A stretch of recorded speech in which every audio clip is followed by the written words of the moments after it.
Assembly ఎన్నికల్లో ఓటమి తర్వాత బీఆర్ఎస్ సైలెంట్ అయ్యింది. దీంతో ఒక్కొక్కరుగా సీనియర్ నేతలు కారు దిగి కాంగ్రెస్ బీజేపీలో చేరుతున్నారు.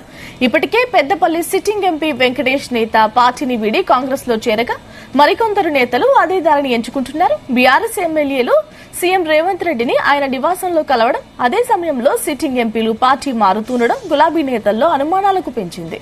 పార్టీకి లాయల్ గా ఉన్న బొంతు రామ్మోహన్, బాబా ఫసీయుద్దీన్, డిప్యూటీ మేయర్ శ్రీలత, వికారాబాద్ జిల్లా పరిషత్ చైర్పర్సన్ పట్నం సునీతారెడ్డి, రంగారెడ్డి జెడ్పీ చైర్పర్సన్ అనితారెడ్డి, మాజీ ఎమ్మెల్యే తీగల కృష్ణారెడ్డి బీఆర్ఎస్ కు రాజీనామా చేశారు. వీరిలో చాలా మంది ఇప్పటికే కాంగ్రెస్ లో చేరారు. మరోవైపు నాగర్ కర్నూలు ఎంపీ సైతం బీఆర్ఎస్ ను వీడుతున్నట్లు దాదాపుగా స్పష్టం కావడంతో ఆ వరుసలో ఇంకెవరున్నారన్నది అంతు చిక్కడం లేదు.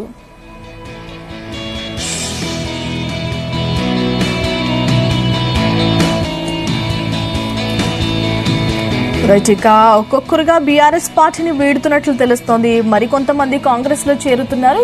రైట్, అసలు ఓవరాల్ గా ఏం జరుగుతుంది బీఆర్ఎస్ పార్టీలో తెలుసుకునే ప్రయత్నం చేద్దాం మా బ్యూరో చీఫ్ నరేందర్ అడిగి. Narender, good morning Gayatri. Assembly ఎన్నికల్లో ఓటమి తర్వాత బీఆర్ఎస్ మొత్తం ఆత్మ పరిశీలన చేసుకుంటోంది. ఎందుకంటే 2001లో పార్టీ స్థాపించినప్పటి నుంచి టీఆర్ఎస్ పార్టీ ఇప్పటి వరకు దాదాపు 22 ఏళ్లలో చిన్న చిన్న కుదుపులు మాత్రమే ఉన్నాయి. కానీ భారీ కుదుపు ఇప్పుడు పార్టీ ఓటమి తర్వాత మొదలైందని చెప్పొచ్చు. పార్టీలో లాయల్ గా ఉన్న వాళ్ళు, పార్టీలో క్యాడర్ గా ఉన్నటువంటి వాళ్ళు, ఇంపార్టెంట్ గా జెండా మోసిన వాళ్ళకు అన్యాయం జరుగుతుందనే ఉద్దేశంతో చాలా మంది ఈ బీఆర్ఎస్ ని వదిలి కాంగ్రెస్, బీజేపీ వైపు ప్రత్యామ్నాయంగా చూస్తున్నారు. ప్రధానంగా మొన్న జరిగినటువంటి 3 నెలల క్రితం జరిగినటువంటి అసెంబ్లీ ఎన్నికల్లో ఊహించని ఫలితాలు వచ్చిన నేపథ్యంలో ఒక్కసారిగా షాక్ గురయ్యారు. దాదాపు మళ్ళీ 70-80 సీట్లు వస్తాయనుకున్నటువంటి బీఆర్ఎస్ పార్టీ అనూహ్యంగా 39 స్థానాలకే పడిపోవడం, చాలా మంది కూడా గెలుస్తారనుకున్న వాళ్ళు కూడా, మంత్రులుగా పనిచేసిన వాళ్ళు కూడా ఒక్కసారిగా ఓడిపోయిన నేపథ్యంలో ఇప్పుడు ఆత్మ పరిశీలన పడింది. కేసీఆర్ వచ్చేసి అనారోగ్య సమస్యల వల్ల ఆయన ఫామ్ హౌస్ కి పరిమితమయ్యారు. కేటీఆర్ మొన్న చూసాం వ్యక్తిగత పనుల మీద అమెరికా వెళ్ళి వచ్చారు. హరీష్ రావు మాత్రమే ఒకరే మొత్తం సింగిల్ హ్యాండ్ గా పార్టీ నడిపిస్తున్నటువంటి సిచ్యువేషన్ ఉంది.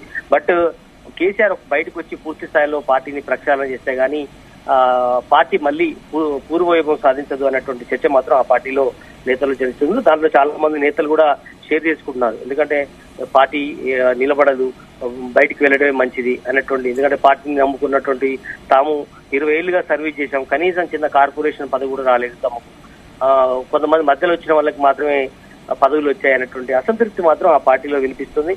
కానీ ఇప్పుడు మొత్తం పోస్ట్ మార్టం చేయడానికి కేటీఆర్ గాని హరీష్ రావు నియోజకవర్గాల పర్యటన చేస్తున్నారు. బట్ ఆ ఫీడ్బ్యాక్ అంతా కేసీఆర్ చెప్తున్నారు. కానీ కేసీఆర్ కు మాత్రం ఇప్పుడున్నటువంటి సిచ్యువేషన్ పరిస్థితిలో పార్టీని నడపడం కానీ, పార్టీని ముందుకు తీసుకెళ్లి మళ్లీ పూర్వవైభవం దిశగా నడపడం అనేది కష్టసాధ్యమైనటువంటి ఫీలింగ్ అయితే కేసీఆర్ కు వస్తుంది. అందుకే ఆయన త్వరగా బయటకు వచ్చి మొత్తం జనాల్లోకి తిరిగి ముఖ్యంగా ఎవరైతే పార్టీని వీడాలనుకుంటున్నా వాళ్ళ దగ్గరికి అవసరమైతే ఇంటికి వెళ్లి వాళ్ళ బుజ్జగిస్తే గానీ ఈ అసంతృప్తి తగ్గే అవకాశం కనిపిస్తలేదు. రీసెంట్ గా మనం చూసాం, ఏకంగా ఎంపీలు కూడా బయటకు వెళ్తున్నటువంటి సందర్భం.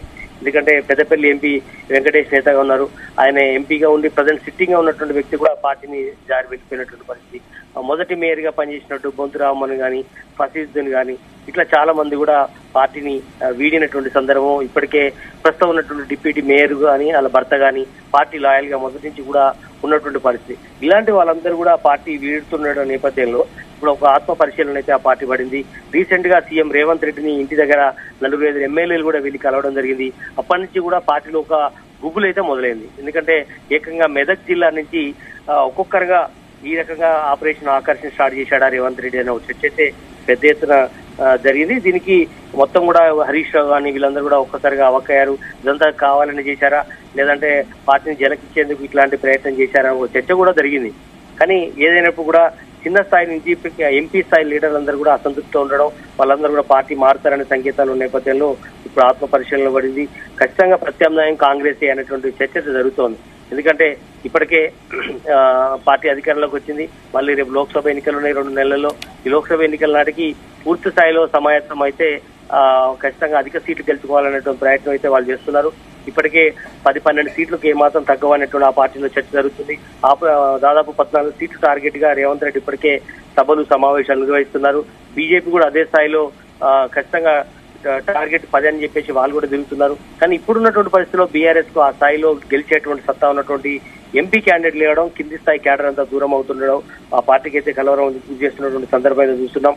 ఇప్పుడు మనం ఇంతకుముందు చెప్పుకున్నట్టుగానే చాలా మంది ఒక్కొక్కరిగా పార్టీ వీరడం, రంగారెడ్డి జడ్పీ చైర్మన్ అనితారెడ్డి, అలాగే తీగల కృష్ణారెడ్డి, ఇట్లా వీళ్ళందరూ కూడా ఒక రంగారెడ్డి జిల్లాకు సంబంధించినటువంటి పట్నం మహేందర్ రెడ్డి, వాళ్ళ భార్య కావచ్చు సునీతారెడ్డి, ఇట్లా చాలా మంది పార్టీని వీడి ఎంపీగా పోటీ చేయడానికి అవకాశం ఇస్తున్న నేపథ్యంలో అటు కాంగ్రెస్ కానీ అలాగే బీజేపీ వైపు కూడా చాలా మంది చూసే అవకాశం ఉంది. ఇంకా షెడ్యూల్ రాలేదు. షెడ్యూల్ మరొక 15 రోజులలో వస్తుందని కూడా అంటున్నారు. ఈ 15 రోజుల లోపల ఇంకెంతమంది పార్టీ విడతారు అనే ఒక చర్చ కూడా ఉంది. చాలా మంది అస్యూరెన్స్ ఇస్తున్నటువంటి సందర్భం అటు మల్కాజ్గిరి కానీ, చేవెళ్ల కానీ, సికింద్రాబాద్, చాలా ఉత్తర తెలంగాణలో కూడా చాలా నియోజకవర్గాలకు కాంగ్రెస్ సంబంధించినటువంటి బలమైన అభ్యర్థులు కొద్దిమంది ఉన్నారు. బట్ ఇంకా మంచి వ్యక్తి వస్తే తీసుకోవడానికి కూడా వాళ్ళు కూడా సిద్ధపడుతున్నారు. భవిష్యత్తులో వాళ్ళకి ఎమ్మెల్సీలు కానీ లేదంటే వేరే కార్పొరేషన్ పదవులు ఇవ్వాలనేటువంటి చర్చ కూడా నడుస్తుంది. ఏదైనప్పుడు కూడా బీఆర్ఎస్ పార్టీలో ఒక కలవరైతే మొదలైంది.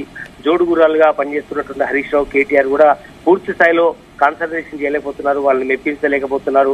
వాళ్ళు చెప్తున్నటువంటి ఏదైతే డిమాండ్స్ ఉన్నాయో వాళ్ళు నెరవేర్చే ప్రయత్నం గతంలో చేయలేదు, ఇప్పుడు కూడా చేస్తారని. ఎందుకంటే ప్రతిపక్షంలో ఉంది, ఇప్పుడు ఏం చేయగలం అనేటువంటి విషయంలో కూడా వాళ్ళు చేతులెత్తేసే పరిస్థితి వచ్చింది. కనుక కేసీఆర్ బయటకు వచ్చేసి పూర్తి స్థాయిలో పార్టీని ప్రక్షాళన చేస్తే గానీ ప్రజెంట్ ఇచ్చే పరిస్థితి లేదు. నిన్న కేటీఆర్ బయట నుంచి వచ్చిన తర్వాత కూడా నిన్న ఒక మీటింగ్ లో పాల్గొన్న, అక్కడ కూడా ఆయన ఒక ఆసక్తికరమైనటువంటి కామెంట్ చేశారు.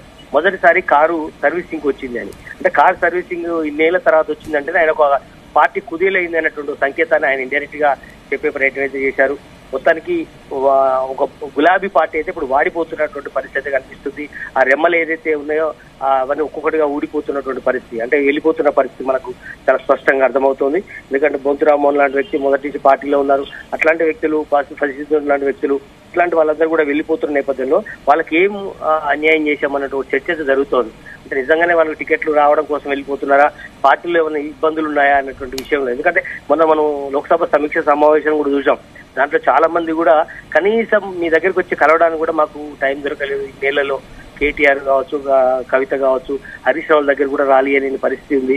కింది స్థాయి వాళ్ళు, ఎమ్మెల్యేలు, ప్రజాప్రతినిధులు అందరూ మమ్మల్ని అడ్డుకున్నారు, మా బాధలు చెప్పుకునే పరిస్థితి కూడా పార్టీ, ఉద్యమ పార్టీ అని చెప్తున్నటువంటి పార్టీ కనీసం తమ సమస్యల్ని వినలేదు అనే విషయాన్ని అయితే ఏకరువు పెట్టారు.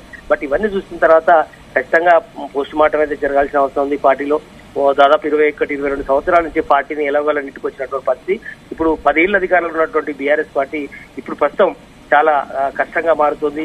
అన్ని రకాలుగా కూడా ఇబ్బంది పడుతున్నటువంటి సందర్భం. ఒక్కొక్క నాయకత్వం కనబడుతుంది. అదే సమయంలో వాళ్ళకి ఆశీర్వాదం ఇవ్వడంలో ఇబ్బంది పడుతున్నారు.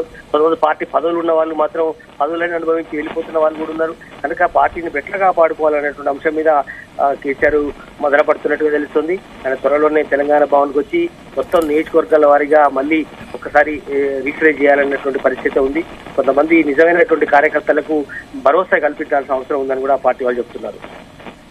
Right Narender, thank you.